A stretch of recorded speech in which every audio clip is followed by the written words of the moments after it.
Good morning, good morning. Welcome to 4x8 Paper Stuff. This is Beth.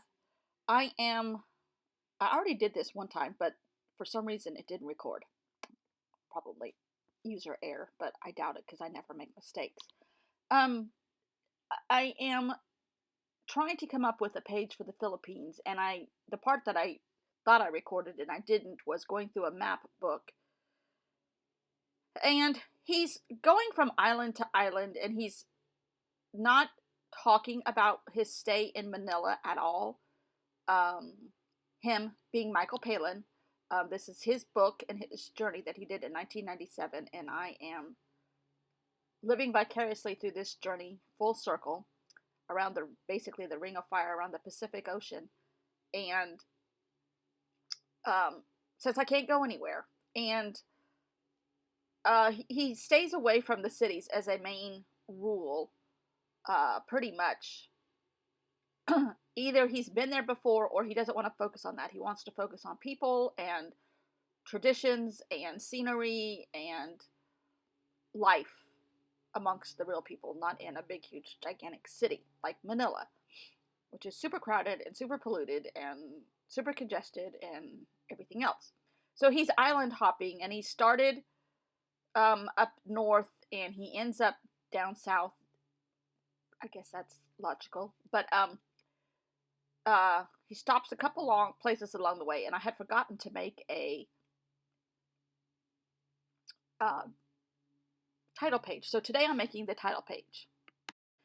And I'm also doing this with that same little child's puzzle that I've been using, but Philippines does not fit on my piece of paper, even when I spell it wrong, which I fixed it. But I managed to double them up in places and have them shadow each other, the letters, and it's working. And I'm taking my Stabilos and doing some of the outline of the letters with some of the paint and colors that are on that piece of paper already. And this has been so much fun to do this in this whole journal. And I'm keeping one of the constants, like what Ali Edwards talks about, having some things that repeat, a process that repeats itself. And that's one of my processes, is the title of the cities or the countries, and using those letters and that shape. And I thought about doing it and then photocopying it and reducing the size, but then I decided to just double them up a little bit and have them kind of crowded. And it works. It works for me, for sure. And I've blended it in with some more Stabilos on that piece of paper that I used yesterday as my trash paper. And I'm taking some more blue that I cut out of something else, and another scrap here, and writing what I wrote, what he read to us in the book. And one of the things he's talked about, and I'm not specifically saying any kind of area, well, sort of I am, but sort of I'm not. I'm just kind of focusing on the Philippines as a whole. Baguio is a hill station, a cool, piney retreat from the heat and humidity of the plains, which is kind of one of the stops he makes in northern Philippines. And we're on day 91-ish in this journey. So I love how this turned out, but I need something here in the middle. So I looked up how to write hello in Filipino, which is kumaste, which is kind of like Spanish, which there's a huge Spanish influence in the Philippines. And I like that. That filled up that place there, and I really like how that looks. But then I have another surprise. Stay tuned. Why is it that I can do things at certain times, but I can't do things at other times?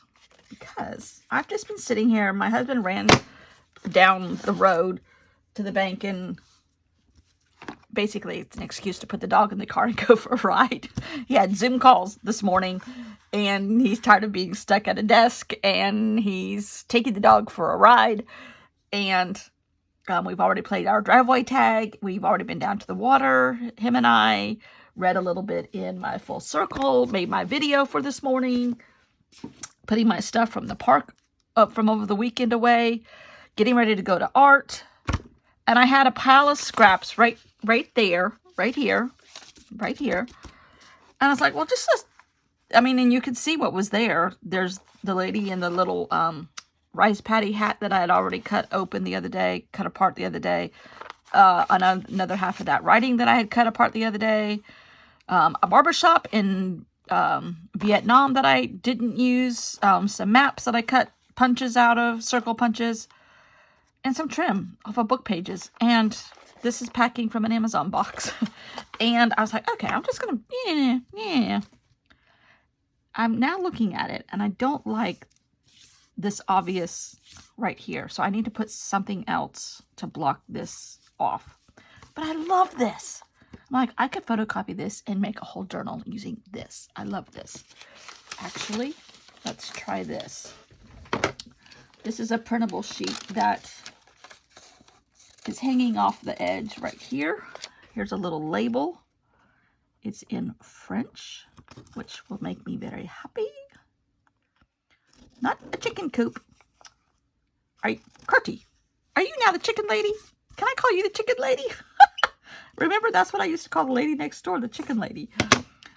So let's see how I can incorporate this. I don't want it too pristine.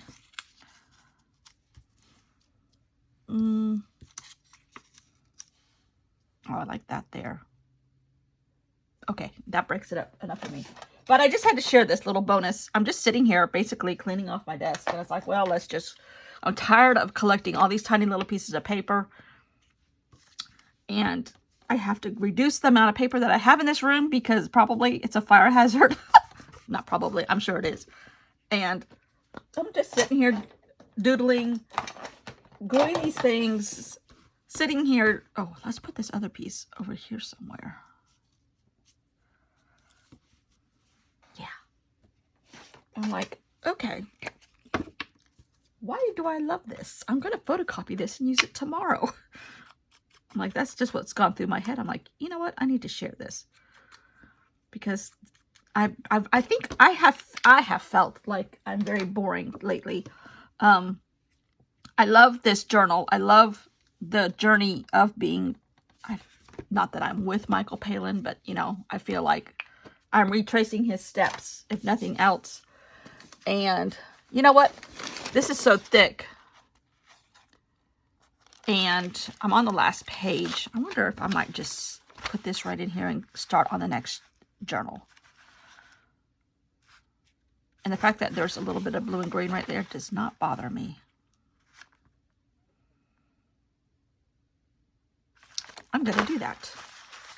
I'm going to use tape though because it's stronger, and this is the fold of the very back of the book. And even though it's a small book, so it's not quite as roly-poly spine. Okay, hold on a second here. Yeah.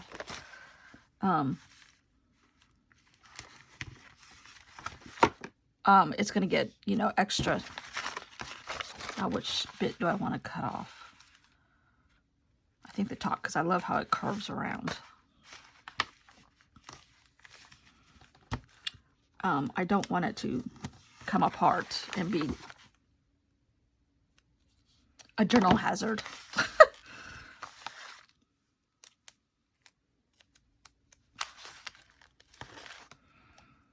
A journal hazard. All right, let's see. I don't have anything at the top yet because I don't know how far I need to trim off. So this is the end of this journal. We're going to go into volume 2 tomorrow.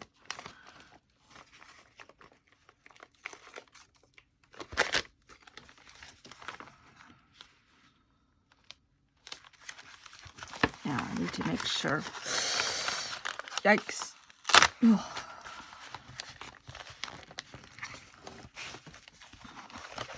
I want to get it as tight as I can to the spine.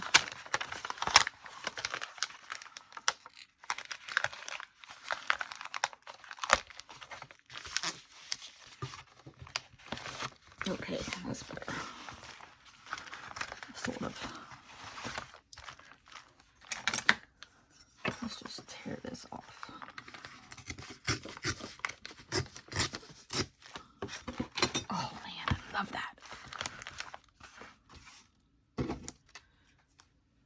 It's still natural colors. I know. But I'm playing with some paint. Where's my other glue stick? I lost a glue stick. Okay. Let's see if I can glue that down a little better.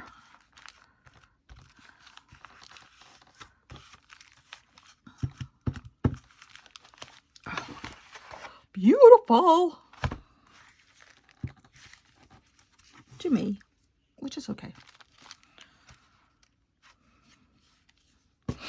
All the scraps on my desk from the last, this is cleanup paper. What did I used to call this? There's a lady that I love to follow her quilting journey, and after 7 quilts, she makes a cleanup quilt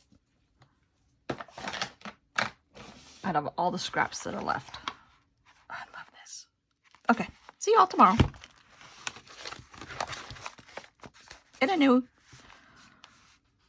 volume 2.